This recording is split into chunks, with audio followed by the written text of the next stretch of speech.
आज से नया चैप्टर स्टार्ट हो रहा है आपका ऑर्गेनिक केमिस्ट्री का। हम लोगों ने अल्कोहल, फिनॉल, ईथर इस चैप्टर को खत्म किया और ये सेकंड चैप्टर ऑर्गेनिक केमिस्ट्री में है, that is hello alkane, halo alkane. है बहुत आसान सा चैप्टर। यदि जीओसी अच्छे से करिएगा आपने तो बहुत सारी चीजें इसमें क्लियर कट आपको मिलेगी। SN1 क्या होता है, SN2 क्या होता है, यदि अच्छे से समझ लिया है तो कोई कहानी इसमें बड़ी है ही नहीं। सिर्फ ऑर्गेनिक केमिस्ट्री का एक प्लस पॉइंट बताऊं मैं तो बहुत जल्दी से याद हो जाता है, लेकिन माइनस पॉइंट है कि इवोपरेट भी उससे डबल रेट से होता है। जल्दी से भूल जाते हो आप कि इसमें कौन सा रिएजेंट था, क्योंकि बहुत सारे रिएजेंट है तो भूल जाते हैं। अब इसका क्या तरीका है याद करने का, तो बार बार रिवीजन। देखो, revision is the mother of memory, पहले से बोलते आए हैं हम लोग। जितनी बार रिवीजन करोगे आपको याद तभी रहेगा। एक चीज जो याद नहीं रहती उससे दूर भागोगे तो वो याद कभी नहीं होने वाली, आपको कभी याद नहीं कर पाओगे आप। लेकिन जो याद नहीं हो रही उससे पंगा ले लो यार कि याद कैसे नहीं होती, इसकी औकात क्या है कि मुझे याद ना हो। तो एक बहुत बड़ा चार्ट पेपर ले लो और उसमें रिएक्शंस के लिए मेरी बात को गौर से सुनना, और सिर्फ ये एक तरीका है याद करने का। शीट के ऊपर पहले रिएक्शन का नेम, फिर उसमें यूजफुल रिएजेंट और वो कन्वर्जन क्या देता है, अल्कोहल को किस में कन्वर्ट करता है, एल्डिहाइड को किस में कन्वर्ट करता है। रिएजेंट अलग अलग हमको प्रोडक्ट देगा, तो हमें करना क्या है कि प्रोडक्ट कौन सी देता है, उसमें कोई पर्टिकुलर पॉइंट आता है कि इसमें अल्फा कार्बन की प्रेजेंस होनी चाहिए कि नहीं होनी चाहिए, ऐसा कोई पॉइंट आता है तो वहां पर मेंशन होना चाहिए वो। और इस तरह से पूरा का पूरा एक चार्ट पेपर आपको फॉर्म करना चाहिए। जब तक ये नहीं करोगे आई डोंट थिंक कि ऑर्गेनिक केमिस्ट्री आपको याद होगी। तो ऑर्गेनिक केमिस्ट्री याद करने का सबसे बेस्ट तरीका सिर्फ ये है, बार बार चार्ट पेपर पे आपको लिखना पड़ेगा। ओके, और ये बोलने के बाद भी सारे लोग शायद ही ये करेंगे, ये भी पता है, क्योंकि ऑलवेज सक्सेस रेशियो 10% से नीचे होता है। तो रीजन यही है कि उतने ही बच्चे वो काम करते हैं इससे।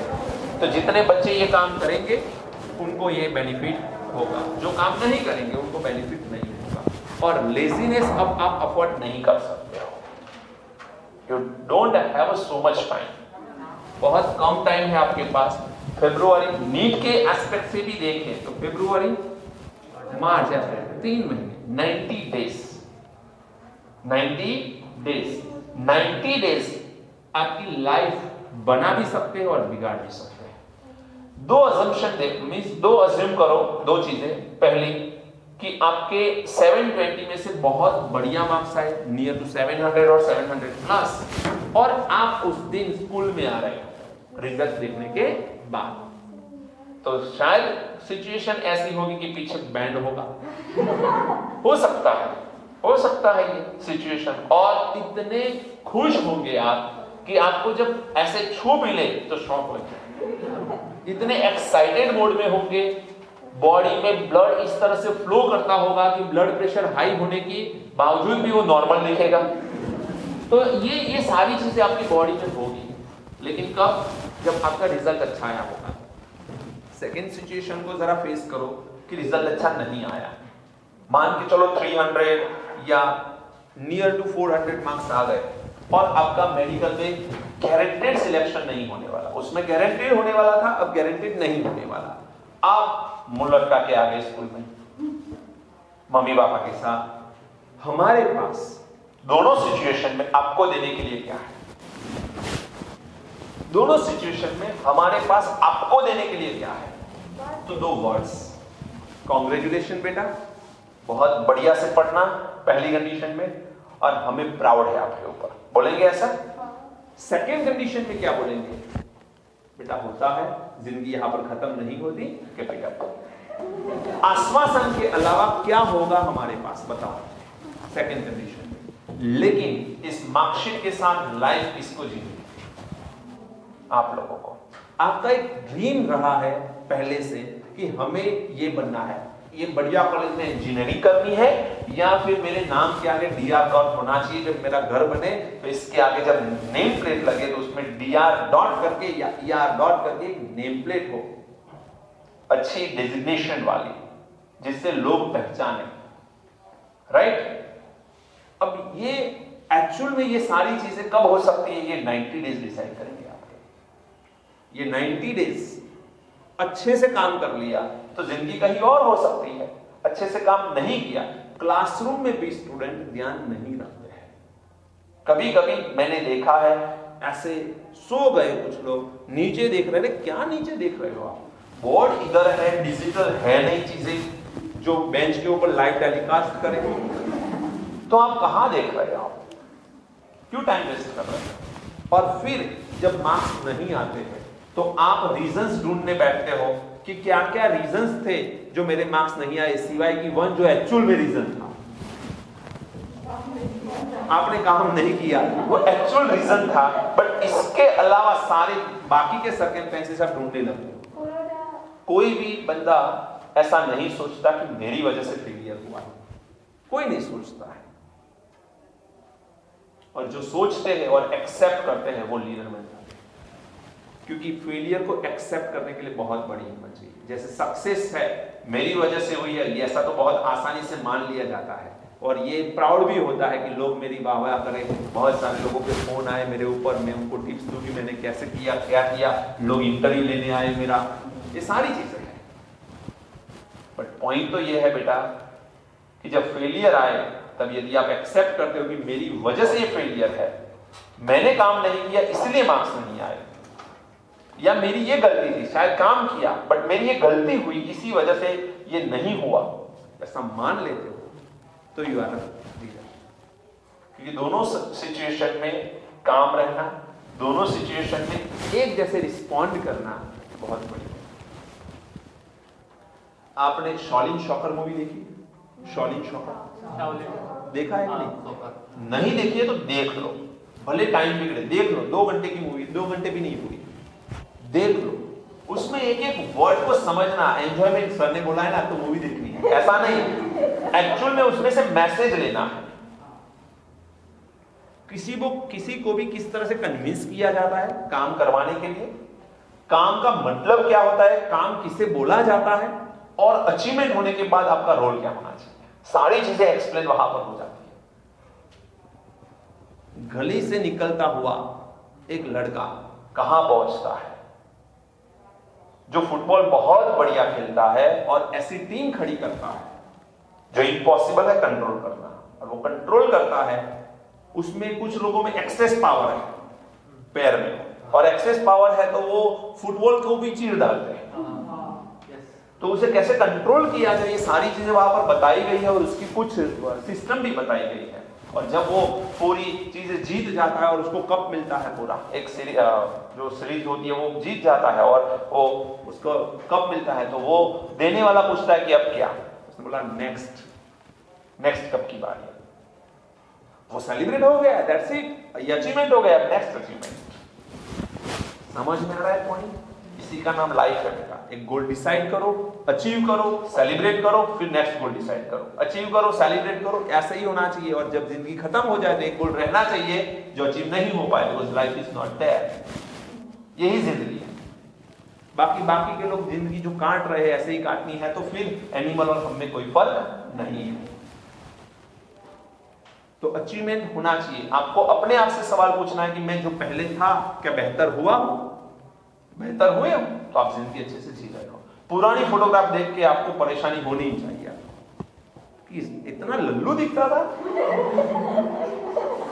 पुराना फोटो कोई पोस्ट भी करे तो हमने लगा अरे यार क्या पोस्ट किया। यदि ऐसा हो रहा है दैट्स गुड, क्योंकि आप इंप्रूव हुए हो इसलिए ऐसा हो रहा है। जब इंप्रूव ही नहीं हुए तो थोड़ा ना ऐसा होगा। सही बात है। आपके कपड़े पहनने का ढंग, आपकी चॉइस, वो सारे फोटोग्राफ में झलकती है। नीचे आपने स्पोर्ट्स शूज पहने हैं और ऊपर आपने कोई भी ट्रेडिशनल ड्रेस पहना है, क्या वाओ। तो कहने का मतलब क्या है कि वो अंडरस्टैंडिंग नहीं थी उस टाइम पे, लेकिन आज अंडरस्टैंडिंग है ना, तो बेहतर ये है कि हम समझ के आगे बढ़ रहे हैं। लर्निंग पूरी जिंदगी होनी चाहिए, और लर्निंग में एक वर्ड छुपा हुआ है, दैट इज अर्निंग। लर्न करोगे तो अर्न करोगे।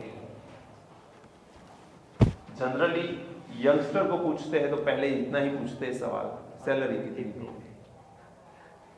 बेटा तू फ्रेशर है, एक्चुअली तुझे हमें पैसे देने चाहिए हर मंथ। आपको एक्सपीरियंस मिल रहा है। पहले साल तो बिल्कुल देनी चाहिए, फिर नेक्स्ट साल के लिए हम डिसाइड करेंगे आपका रोल कैसा है, आप किस तरह से चीजों को समझते हो, उस हिसाब से फिर तय करेंगे,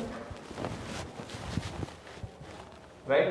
तो मेहनत इतनी करो कि अपने आप को प्राउड हो जाए आपके ऊपर, इतनी मेहनत करो बेटा। 90 डेज ये निकल जाएंगे पता भी नहीं चलेगा। अब 11th में पहला दिन याद करो, अब ये भी आए थे आप, अरे कैसे टाइम निकल गया, 2 साल खत्म होने को आए पता भी नहीं। पहले दिन कितने एक्साइटेड थे आप, कहां गया वो एक्साइटमेंट, खुश हो गया।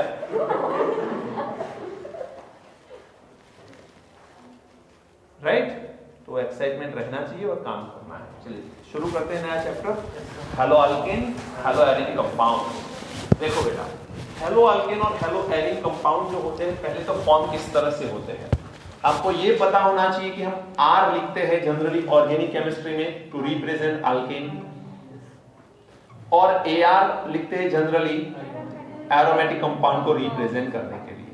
सही है। अब यदि मैं इसमें से हाइड्रोजन को रिमूव करके हैलोजन को ऐड करूं तो यहां पर होगा क्या, हाइड्रोजन। कुछ लोगों को लगेगा इसमें हाइड्रोजन ही कहा है बेटा, अल्केन है तो कार्बन हाइड्रोजन होते हैं, रिप्रेजेंटेशन का तरीका होता है R। यहां पर आएगा R bond X, this is hello alkane, hello alkane बोलते हैं उसे।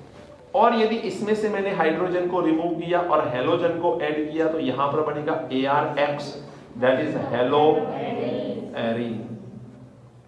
समझ में आ रहा है कि नहीं। तो hello arene, hello alkane and hello arene, ऐसे 2 कंपाउंड बन रहे हैं।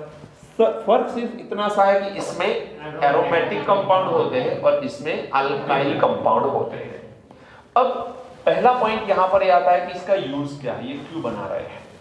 तो फार्मास्यूटिकल इंडस्ट्री के सबसे बढ़िया यूज है हेलो अल्केन हेलो एरीन, सबसे ज्यादा यूज होता है फार्मास्यूटिकल इंडस्ट्री में टू मेक अ मेडिसिन। जैसे कि टाइफाइड की एक टैबलेट होती है, एक मेडिसिन होती है क्लोरेम्फेनिकोल, क्लोरेम्फेनिकोल। अब बॉडी बहुत कुछ बता देता है, फॉर्मूला की जरूरत है, क्लोर मींस क्लोरो होगा उसमें, समझ में आ रहा है कि नहीं। फिर क्लोरोक्विन करके एक मलेरिया की मेडिसिन है, क्लोरोक्विन करके।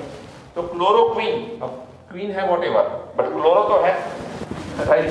तो वो क्लोरो जो है मींस हेलो कंपाउंड है।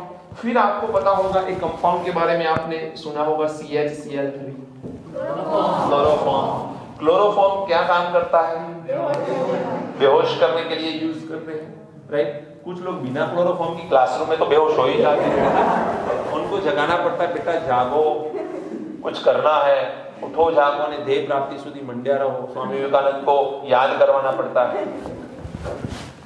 तो क्लोरोफॉर्म, आयोडोफॉर्म करके CHI3 आता है।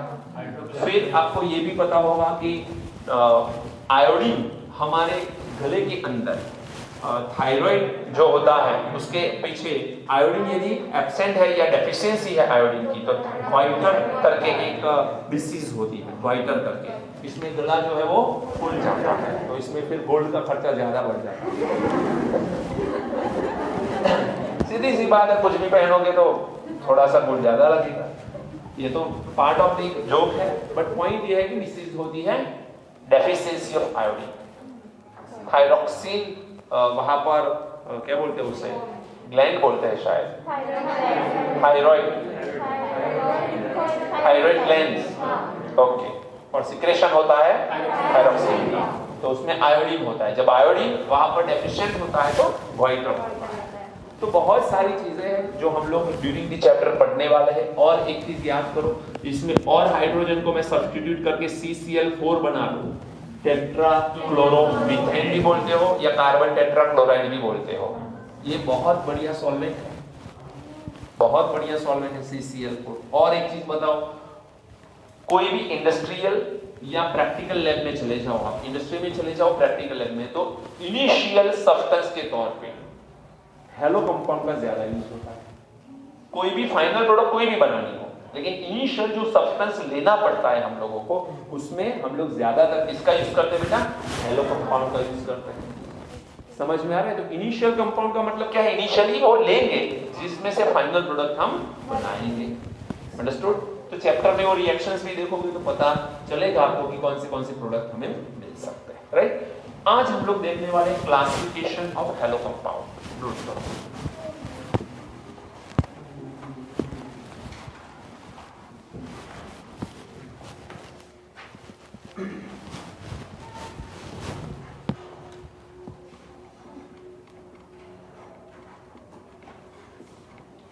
Classification of halo compound. अब क्लासिफिकेशन तो बहुत सारे सिस्टम से हो सकता है इसमें। There are so many systems, हम लोग एक एक करके सभी को पढ़ेंगे। सबसे पहला क्लासिफिकेशन है on the basis of number of halogen. On the basis of number of halogen. चलो ध्यान रखो, आपके पास बेटा यहां पर मान के चलो कोई कार्बन है, इसके साथ यहां पर R है, यहां पर 2 हाइड्रोजन है और यहां पर एक हैलोजन है। तो how many halogen are present? 1। Okay, तो एक ही हैलोजन है, इसे हम लोग बोलेंगे मोनो हैलो कंपाउंड। फिर हम लोग के पास मान के चलो एक और कंपाउंड आ गया कुछ इस तरह से, यहां पर हैलोजन आ गया और यहां पर हैलोजन आ गया, तो इसे क्या बोलेंगे? डाई हैलो कंपाउंड बोलेंगे। ये मोनो हैलो कंपाउंड है। फिर R कार्बन, यहां पर हमने X लगा दिया, यहां पर X है, यहां पर X। मैं नोमेनक्लेचर की बात नहीं कर रहा, मैं सिर्फ यहां पर क्लासिफिकेशन कर रहा हूं कि कौन से एरिया में ये बिलोंग करते हैं। तो यहां पर क्या है? 3 हैलोजन है, तो इसे क्या बोलेंगे बेटा? ट्राई हैलो कंपाउंड बोलेंगे। ऐसे ही 4 होंगे तो टेट्रा हैलो कंपाउंड बोलेंगे। ये हो गए आपके अल्केन्स। अब ऐसे ही होंगे एरीन्स। अब एरीन्स में क्या होगा बोलो? बेंजीन आएगा कंपल्सरी, और यहां पर हम लोग X लेंगे, तो ये हेलो बेंजीन हो गया। क्या बोल रहा है? Hello benzene. Cl होगा तो chlorobenzene, bromobenzene, iodobenzene, like that. समझ में आ रहा है? तो इसे हम लोग मोनो बोलेंगे कि नहीं? एक ही हैलोजन है बेटा, मोनो। फिर बेंजीन के अंदर 2 हैलोजन आ गए। अब 2 हैलोजन में 3 possibility, ortho Meta para, position wise. वो आइसोमर में यदि पूछे तो देखने, बाकी तो डाई में कोई भी एग्जांपल दे। तो ये हो गया आपका डाई हैलो। एंड यहां पर हो सकता है आपका ट्राई हैलो। टेट्रा हैलो भी लिखना है तो लिख सकते हो आप लोग। 4 हैलोजन रख लो तो उसे टेट्रा हैलो भी बोल सकते हो। This is a try hello compound और ये tetra hello compound. Any doubt? Clear है? तो सिर्फ हैलोजन की प्रेजेंस कितनी है वो दिखनी है यहां पर। चलिए सेकंड, अब यहां पर जो देखना है वो ये है sp3 hybridised carbon attached with halogen. Rule याद रखो, sp3 hybridised carbon attached with halogen. और हम क्लासिफिकेशन करेंगे जिसमें पहला क्लासिफिकेशन, यहां पर भी डिफरेंट क्लासिफिकेशन आएंगे, जिसमें हम लोगों को 2 क्लासिफिकेशन देखने, हैलो अल्केन्स का एंड हैलो एरीन्स का देखना है। ओके, लेकिन इसमें हैलो एरीन्स नहीं देखेगा आपको। हाँ, हैलोजन जिस कार्बन के साथ जुड़ा है वो sp3, लेकिन फिर भी हम लेके आएंगे, सब्स्टिट्यूट लगा लेंगे हम ऊपर की। राइट, चलिए पहले नॉर्मली देखते हैं। नॉर्मली देखना ऐसा है हम लोगों को कि यहां पर आपके पास है R कार्बन हैलोजन। बेटा प्लीज जरा ध्यान रखना, आपको सिर्फ ये देखना है कि हैलोजन जिस कार्बन के साथ जुड़ा है वो सारे सिग्मा बॉन्ड कैरी करता है कि नहीं। सिग्मा बॉन्ड कैरी करता है तो ये sp3 हाइब्रिडाइज्ड कार्बन है कि नहीं? बिल्कुल है। चलिए दूसरी चीज, यहां पर मैं कुछ थोड़ा सा सिस्टम को चेंज करता हूं। यहां पर बताओ मुझे, ये R डैश लिख लेता हूं, दोनों R को अलग दिखाने के लिए। हैलोजन जिस कार्बन के साथ जुड़ा हुआ है वो 2 R के साथ जुड़ा हुआ है, does not matter, but halogen तो एक ही है, और sp3 हाइब्रिडाइज्ड कार्बन के साथ ये जुड़ा हुआ है। उसके बाद और एक चीज लिख रहे हैं हम लोग, यहां पर कार्बन, ये R डैश हो गया, ये R डबल डैश, और यहां पर हैलोजन। हैलोजन जिस कार्बन के साथ जुड़ा हुआ है वो sp3 हाइब्रिडाइज्ड है, लेकिन ये तीनों में फर्क है। कुछ फर्क ये है कि हैलोजन जिस कार्बन के साथ जुड़ा हुआ है वो डायरेक्टली सिर्फ एक ही कार्बन के साथ जुड़ा है। अब आपको लगेगा सर आठ या मतलब थोड़ी ना होता है एक कार्बन, मैं बोल रहा हूं डायरेक्टली। देखो कार्बन कार्बन और यहां पर हैलोजन। अब मान के चलो यहां कार्बन भी है, फिर भी मैं ऐसा ही बोलूंगा हैलोजन जिस कार्बन के साथ जुड़ा हुआ है वो एक ही कार्बन के साथ डायरेक्टली जुड़ा हुआ है। ये जो है इसके दो नेबर है, इसके पास एक ही कार्बन वाला नेबर है। अब इसको भी इसके पास जोड़ दोगे या इसको भी इसका नेबर बोलोगे तो ये रह जाएगा बेचारा। समझ में आ रहा है ना? तो थोड़ा फंडा ध्यान रखो, हैलोजन जिस कार्बन के साथ जुड़ा हुआ है वो डायरेक्टली कितने कार्बन के साथ जुड़ा है? Only one. तो दिस इज अ प्राइमरी, ये प्राइमरी हैलाइड है। हैलोजन जिस कार्बन के साथ जुड़ा हुआ है वो दो R के साथ जुड़े हैं, मींस दो कार्बन होंगे यहां पर, तो this is a secondary 2 degree बोलते हैं। और हैलोजन जिस कार्बन के साथ जुड़ा है, ये 3 कार्बन के साथ जुड़े हैं, तो ये 3 डिग्री मींस टर्शियरी। अब प्राइमरी सेकेंडरी टर्शियरी इसमें क्वाaternary हो सकता है क्या? बताओ मुझे। हो ही नहीं सकता। रीजन, हैलोजन यदि कार्बन के साथ जुड़ा तो कार्बन की वैलेंसी टोटल 4 करनी है, तो 3 ही बॉन्ड बना सकता है मैक्सिमम वो कार्बन के साथ। हैलोजन को रिप्लेस करके R रख लो तो हैलो नहीं बोलेंगे फिर। समझ में आया? तो ध्यान रखो ये पॉइंट। चलिए अब सेकंड पॉइंट पे आते हैं। सी, वैसे सेकंड ले लेते हैं इसमें।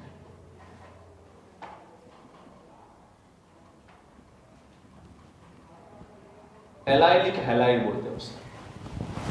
क्या बोलते हैं? Allylic halide. रूल क्या है हमारा? कैटेगरी कौन सी है? Halogen.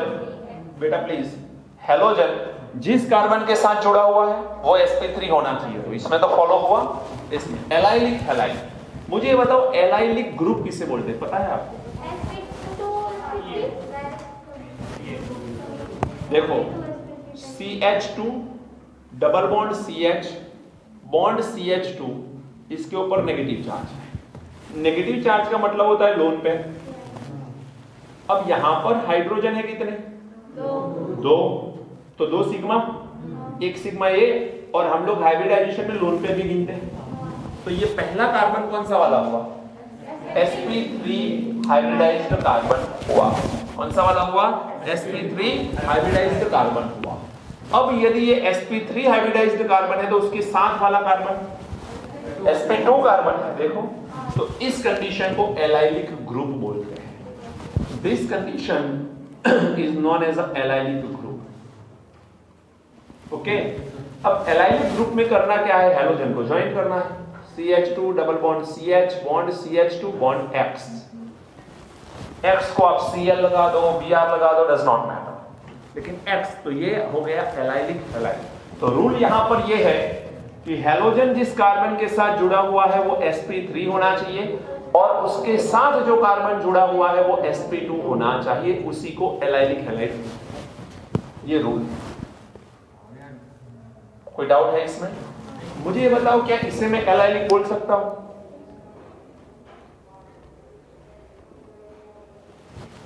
Is this allylic? Why? ये हैलोजन के साथ डायरेक्टली ज्वाइंट है। ये 3 बॉन्ड बना रहा है और एक हाइड्रोजन होगा बाय डिफॉल्ट। तो ये हो गया sp3। इसकी ये तरफ आए तो ये हो जाएगा sp3, बट इस तरफ देखो तो ये हो गया sp2। तो this is also allylic. Benzene थोड़ी ना, साइक्लो है। और जब साइक्लो देखते हैं तो हमारे दिल की धड़कनें बोलती है बेंजीन ही, लेकिन एक्चुअल में बेंजीन नहीं है। ध्यान रखो, साइक्लो कंपाउंड है बेटा। तो दिस इज ऑल्सो एलाइलिक। सिर्फ रूल को देखो, रूल को फॉलो कर रहा है, दैट इज एलाइलिक। फिर इसमें थर्ड कैटेगरी आती है, that is benzylic. Benzylic halide. अब देखो ध्यान से, यहां पर रूल क्या था बेटा? हैलोजन जिस कार्बन के साथ जुड़ा है वो sp3 के साइड वाला carbon sp2। Same rule, but sp2 carbon benzene का होना चाहिए, तभी बेंजाइलिक वर्ड दे दिया। समझ में आ रहा है? जैसे कि बेंजाइलिक ग्रुप सोचो पहले, ये है आपका बेंजीन, और बेंजीन के ऊपर CH2 with the negative charge. तो ये sp3 हाइब्रिडाइज्ड कार्बन है और ये sp2 हाइब्रिडाइज्ड कार्बन है। तो दिस इज बेंजाइलिक ग्रुप, और ये बेंजाइलिक ग्रुप है, इसके साथ जब हेलोजन जुड़ेगा तो इसे हम क्या बोलेंगे, बेंजाइलिक हैलाइड। तो एग्जांपल के तौर पे ले लें, तो यहां पर आएगा CH2X।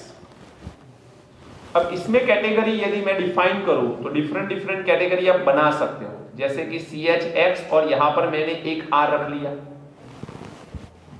फिर यहां पर अगेन मैंने CH को हटा दूं, हेलोजन यहां पर R और यहां पर R, एक को R डैश कर दिया। हुआ क्या, जरा ध्यान रखो। कैटेगरी नंबर 1, हेलोजन जिस कार्बन के साथ जुड़ा हुआ है वो सारे सिग्मा बॉन्ड से जुड़े हुए, तो sp3। हेलोजन जिस कार्बन से जुड़ा हुआ है वो sp3, हेलोजन जिस कार्बन से जुड़ा है वो sp3 है कि नहीं। बट यहां पर sp3 कार्बन बेंजीन के कार्बन के साथ जुड़ा हुआ है, तो ये हो गया बेंजाइलिक। लेकिन हेलोजन जिस कार्बन के साथ जुड़ा हुआ है वो कितने कार्बन के साथ डायरेक्टली ज्वाइंट है, 1, तो this is a primary benzylic. Halogen जिस कार्बन के साथ जुड़ा हुआ है वो बेंजीन के कार्बन के साथ जुड़ा है, बेंजाइलिक तो है बट ऊपर भी R है, मींस 2 कार्बन है। दोनों कार्बन बेंजीन के होने जरूरी, किसी एक भी होगा तो चलेगा, तो दिस इज सेकेंडरी। और halogen containing carbon attached with 3 carbon, that's why this is tertiary benzylic. तो बेंजाइलिक में 3 कैटेगरी आ गई बेटा, primary, secondary and tertiary. Any doubt कर सकते हैं? एसिडिक करेक्टर निकालना है तो हेलोजन तो कॉमन है, जैसे जैसे अल्केन ग्रुप बढ़ेंगे इनका चीफ का कम I+ लगेगा, जितना ज्यादा अल्केन ग्रुप उतना कम। सिंपल याद रखना है, हाइड्रोजन को रिमूव होना आसान करेगा वो एसिडिक कैरेक्टर आएगा।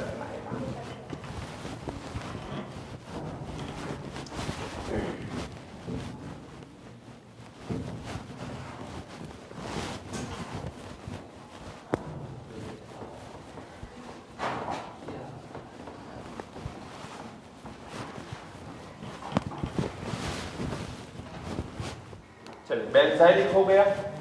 अब अगेन एक कैटेगरी आती है, थर्ड कैटेगरी है ये।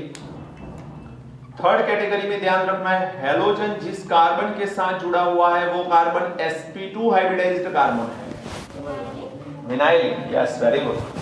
आपने शायद पीवीसी का नाम सुना है, पॉली विनाइल क्लोराइड। ओके, इसकी पीडीएफ मैंने बना ली, अब पूरी पॉलीमर की। अब 1-2 दिन में हम पूरा क्लास खत्म करेंगे, 1 शॉट में पूरा चैप्टर खत्म पॉलीमर।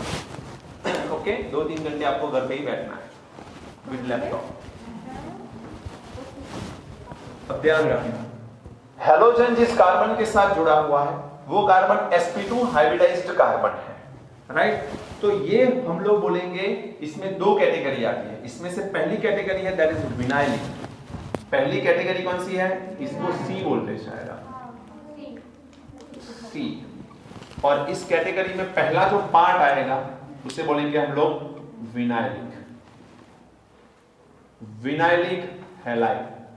विनाइलिक हैलाइड में होता क्या है, CH2 double bond CH bond Cl। PVC में यदि आपको पता हो तो विनाइल क्लोराइड इसी को तो बोलते थे, विनाइल क्लोराइड इसी का तो नाम था, नहीं याद से।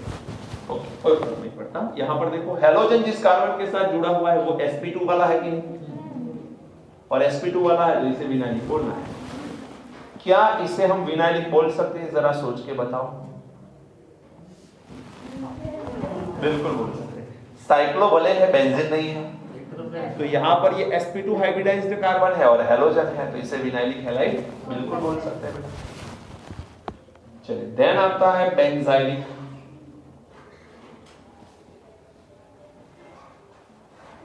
एलाइलिक, बेंजाइलिक यहां पर एरोमेटिक आएगा, एराइल हैलाइड बोलते हैं, बेंजाइलिक नहीं, बेंजाइलिक तो वो आ गया, एराइल हैलाइड जो ऑलरेडी पढ़ चुके हैं, मोनोडाइट्राइल। sp2 कार्बन तो होना चाहिए लेकिन वो बेंजीन का होना चाहिए, तो यहां पर ये बेंजीन आ गया, पैरालिसिस हो गया।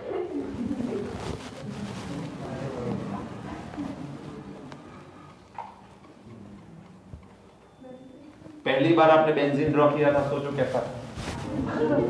और कितना परफेक्ट ड्रॉ करने का ट्राई भी कर रहे थे, लेकिन बहुत ही परफेक्ट आता था। लाइन टू लाइन देखते थे कि लाइन में, एक लाइन में ऐसा कंप्लीटली, दूसरी लाइन में ऐसा आना चाहिए। अब क्या कर रहे हो? कुछ भी हो, क्या फर्क पड़ता है ना पेंसिल।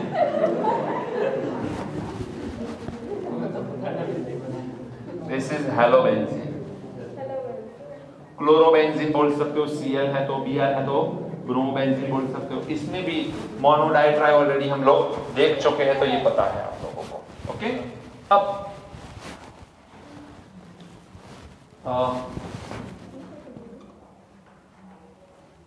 CH2, चलो CH3 ले लेता हूं, और यहां पर CH, यहां पर दो चीजें हैं, और यहां पर CH2 है, और यहां पर दो हैलोजन ज्वाइन कर रहे हैं। चलो ज्वाइन करके इसके कॉमन नेम यदि याद है तो बोलो।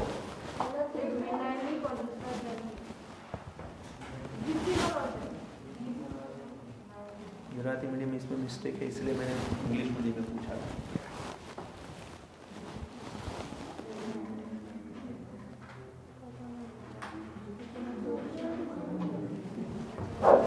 चलो नहीं पता है, अच्छी बात है, नहीं पता है तो, क्योंकि गलती नहीं होगी, पहली बार पता कर लो। मैंने क्या किया, एक ही कार्बन के ऊपर दो हैलोजन को रख दिया। जब बेटा एक ही कार्बन के ऊपर दो हैलोजन आ जाए, इसे बोलते हैं जैमिनल डायहैलाइड। जैमिनल डायहैलाइड, दो हैलोजन को सेम कार्बन के ऊपर ज्वाइन करो, दैट इज जैमिनल डायहैलाइड। और जब दो नियरर कार्बन के ऊपर दो हैलोजन है, that is a vicinal dihalide. Vicinal dihalide, geminal and vicinal dihalide. Geminal dihalide, geminal dihalide and vicinal dihalide. Clear? अब आपको ये चीज याद करना है कि CH3CH है यहां पर आपके पास सॉरी नेगेटिव नहीं, बॉन्ड करते हैं, दो हैलोजन के साथ ज्वाइन करना है, तो इसका एक नेम है, इस ग्रुप का एक नेम है, और उसे बोलते हैं alkylidene. I repeat, alkylidene. क्या बोलते हैं? Alkylidene. समझ में आ रहा है? This is alkylidene dihalide. Alkylidene dihalide, और इसे बोलते हैं हम लोग इथिलीन। इथिलीन है ना, ये इथिलीन डायहैलाइड बोलते हैं। तो अल्काइल लीडिन, ये अल्काइल लीडिन बोलते हैं, इसमें हम अल्किलीन बोलते हैं। लीडिन, दिन एक्स्ट्रा आता है इसमें, अल्काइल लीडिन, अल्किलीन। समझ में आया? वापस बोलो, इसमें अल्काइल लीडिन डायहैलाइड, ये अल्किलीन डायहैलाइड, अल्किलीन डायहैलाइड बोलना है। यदि मैं लिखना चाहूं तो इथिलीन डाइक्लोराइड, Cl है तो इथिलीन डाइक्लोराइड, और इसमें लिखूंगा इथिलीडिन डाइक्लोराइड। अल्काइल लीडिन बोल रहा हूं बेटा, हाउ मेनी कार्बन? 2, तो क्या लिखेंगे? इथिलीडिन डाइक्लोराइड। सुनो, हेलो, ध्यान रखो, कितने कार्बन?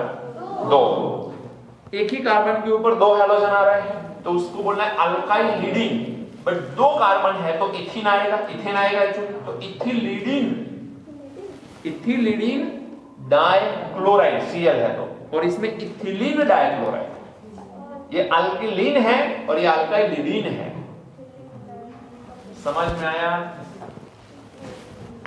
ध्यान रखना बेटा, इथिलीडिन डाइक्लोराइड, डायहैलाइड लिखो, अभी कोई फर्क नहीं पड़ता।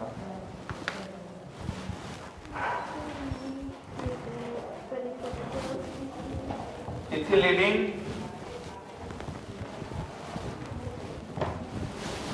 you can write ethylidene also. You can write ethylidene also. Ethylidene dihalide, ethylene dihalide. बच्चे गलती करते हैं इस एरिया में, इथाइलिन और इथिलीन में। क्वेश्चन जब आता है कि इथाइलिन अभी करवाया है और पूछूंगा तो याद होगा आपको, लेकिन जब एग्जाम में पूछते हैं कि इथिलीन डाइक्लोराइड का फॉर्मूला कौन सा, तो फिर प्रॉब्लम होता है कि वहां पर दो कंफ्यूजन, डाई हैलाइड है पता है, आपको ये भी पता है कि दो कैटेगरी थी, एक ही कार्बन के ऊपर दो हैलोजन, नियरर दो कार्बन के ऊपर दो हैलोजन, बट कहां लिखना है कौन सा, दोनों ऑप्शन अवेलेबल, और पुकारता है गलती वाला जोर जोर से कि मुझे ले लो मुझे ले लो। तो फिर गलती करके आते हैं हम छोटी सी चीजों में, बाहर आके तो बहुत सारे दिमाग चलता है कि ये गलती करी ये गलती करी, बिना सॉल्यूशन के सब पता चलता है, सॉल्यूशन करने की जरूरत ही नहीं, लेकिन उस टाइम पे माइंड एब्सेंट होता है, और जब जरूरत है तब माइंड प्रेजेंट हो तभी आप जीत जाते हो, क्योंकि बाद में तो दिमाग चलता ही है, नहीं आता ऐसा तो है ही नहीं। आपको लगता है पेपर बहुत इजी था, मेरी गलती की वजह से मार्क्स कम हुए। यस डालवा का स्टेटमेंट, सर 650 मिनिमम आने चाहिए मेरे, इतना इजी पेपर था मेरे लिए, लेकिन पता नहीं क्या हो गया और मैंने छोटी छोटी गलतियां कर ली, गलतियां कर ली सो कर ली, समझ में आया? अब उसे चेंज नहीं कर सकते हो आप, वन शॉट में एग्जाम देनी है। ओके चलिए तो यहां तक रखते हैं, नेक्स्ट टाइम हम लोग IUPAC नोमेनक्लेचर हेलो के देखेंगे और फिर उसकी प्रिपरेशन में जाएंगे।